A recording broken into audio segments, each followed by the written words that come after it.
Tinapyasan ang travel budget ng Office of the President sa 2025, kaya mahigit 1 bilyong piso na lang ang request ng Budget Department.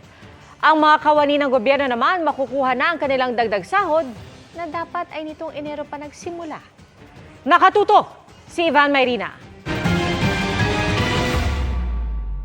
Matapos i-anunsyo sa nakaraang sona ni Pangulong Bongbong Marcos, sinabi ngayon ng Department of Budget and Management o DBM na epektibo na ang first tranche o unang bagsak ng taas sahod ng mga kawani ng gobyerno simula Enero ngayong taon. Yung increase po ng entry level, I think it needs a legislation po.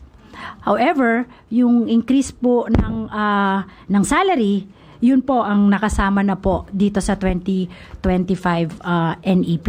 Naglagay po tayo ng 70 billion pesos for the increase of salaries ng government employees po.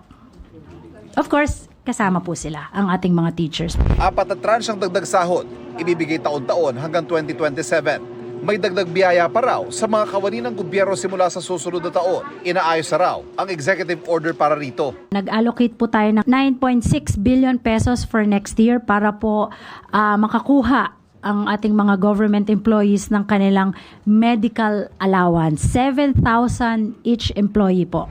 Bagay na ikinutuwa ng aming mga nakapanayam dahil malaking tulong daw para sa kanila. Malaking bagay na sila katulad sa may mga katulad kami mga pinag-aaral na medyo kapos kami sa kabuhayan. Medyo malaking bagay na yun. Imbis na poproblemahin namin yung part na inilalaan namin sa sweldo namin para sa gamot, pwede na namin ilaan sa mga ibang bagay. Mas maliit naman ang inilaang travel budget ng Office of the President para sa 2025 base sa isinumiting National Expenditure Program ng DBM. Nabawasan ito ng 94 million pesos kumpara sa 2024 budget. Ang kabuang pondo para sa biyahe ng Pangulo sa 2025 nasa mahigit 1 billion pesos. Kung makikita po natin dito sa proposal nila, siguro may mga nabawasan po silang mga travel, both local and foreign.